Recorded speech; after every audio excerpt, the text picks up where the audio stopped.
Hi friends, welcome to my KTM channel. ఎలా ఉన్నారు? అందరూ బాగున్నారా?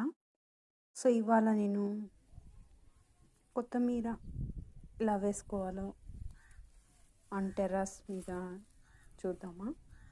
సో ఇలా చూడండి, కొద్దిగా ఎర్రమట్టి, అలాగే కొంచెం ఆవు పేడ, అలాగే కొన్ని ఫ్లవర్స్ అంటే ఎరువుగా ఉంటుందని. ఇది ఇంతకుముందు వేసిన కొత్తిమీర అండి. సో అప్పుడు నేను ఛానల్ స్టార్ట్ చేయలేదు. సో అప్పుడు చూడండి ఎలా ఉందో. సో మళ్ళీ అదే దీంట్లో అంటే ఇంతకుముందు జస్ట్ మట్టితో వేసానండి. అంటే నేలపై నుండి అక్కడ బయట కింద నుండి తెచ్చుకున్నాను. అది జస్ట్ ఎరువు అలాంటిది ఏమీ వేయలేదండి. సో ఇలా హోల్ పెట్టేసుకొని కింద రాళ్ళు పెట్టేసుకున్నాను, గులక రాళ్ళు ఏదైనా కానీ వాటర్ డ్రైన్ అవ్వడానికి. సో పెట్టుకుని జస్ట్ అలా మట్టి వేసుకున్నా. ఈ మట్టి వేసుకుని ఇందులో వేసిన తర్వాత చాలా బాగా వచ్చిందండి. సో మేము ఎక్కువగా కొత్తిమీర అనేది యూజ్ చేయలేదు. సో నా కుకింగ్ వీడియోస్ చూస్తుంటే మీకు అర్థమై ఉంటుంది. సో నేను కొద్దిగానే వేసుకున్నాను, ఎక్కువగా వాడాం కాబట్టి మేము కొత్తిమీర అంతగా యూజ్ చేయము. మళ్ళీ వేద్దాము అంటే మంచిగా ఇంకా సారం ఉండదేమో ఈ మట్టిలో అన్నట్టుగా మళ్ళీ నేను చూడండి ఇలా వేరుశనగ పొట్లు, అలాగే టేబుల్ రోస్ ఫ్లవర్స్, సో ఆవు పేడ, ఎండిన ఆవు పేడ, అలాగే మట్టి, కొద్దిగా ఎర్రమట్టి అండి. ఈ ఎర్రమట్టి ఎక్కడి నుంచో మా అమ్మ దేనికోసమో తెస్తే అది మొత్తం కలిపేసి మొత్తం మిక్స్ చేసి వేసుకున్నాను ఇందులో. సో చూద్దాం ఈసారి ఎలా వస్తుంది అన్నది ట్రై చేద్దాము అని వేసి చూపిస్తున్నాను. సో ఇది కొత్తిమీర, ధనియాలు ఫస్ట్ రెండుగా మనం ఇది విడగొట్టుకోవాలండి. విడగొట్టిన తర్వాత ఒకటే వన్ డే అంతా నైట్ నానబెట్టేసాను. ఇలా మార్నింగే వేస్తున్నాను. సో మార్నింగ్ ఇలా వేసుకుంటున్నాను. ఇలా చూద్దాం. ఇంతకుముందు నేను వేసింది డైరెక్ట్గా వేసానండి. సో డైరెక్ట్గా వేసినవి కూడా చాలా బాగా వచ్చింది, మీరు చూసారు కదా ఇంతకుముందు. మళ్ళీ అదే దాంట్లో వేస్తున్నాను. ఎలా వస్తుందో చూద్దాం ఈసారి కూడా అని. సో చూసిన తర్వాతే మీకు ఈ వీడియో పెడుతున్నాను.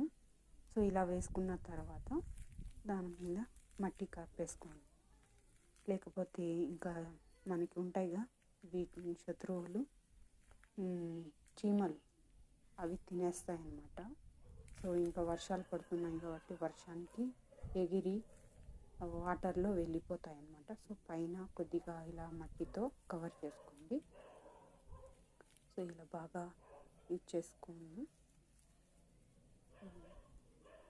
మొత్తం. ఇంకా మొత్తం ఇలా స్మాల్ సైజ్ ఇదిగా ఇలా తట్టేసుకుంటే మంచిగా ఉంటుంది. ఈ బౌల్ అనేది మనం బయట మీరు చూస్తుంటారు, పానీపూరికి ఇస్తారండి.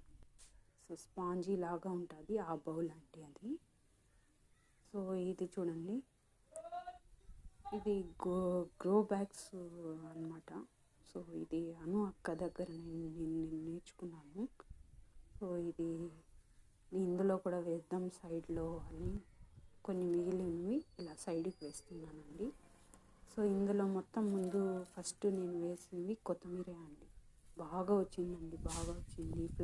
ఫ్లవరింగ్ అయింది, ప్లస్ ధనియాలు కూడా వచ్చాయండి. చాలా బాగా వచ్చిందన్నమాట. సో మీకు ఆ పిక్ కూడా పెడతాను. సో ఇలా చూడండి, ఇలా మనం వేస్ట్ బాటిల్స్ ఉంటాయి కదా, దానికి చిన్న హోల్స్ చేసుకొని ఇలా వాటర్ స్ప్రే చేసుకోండి.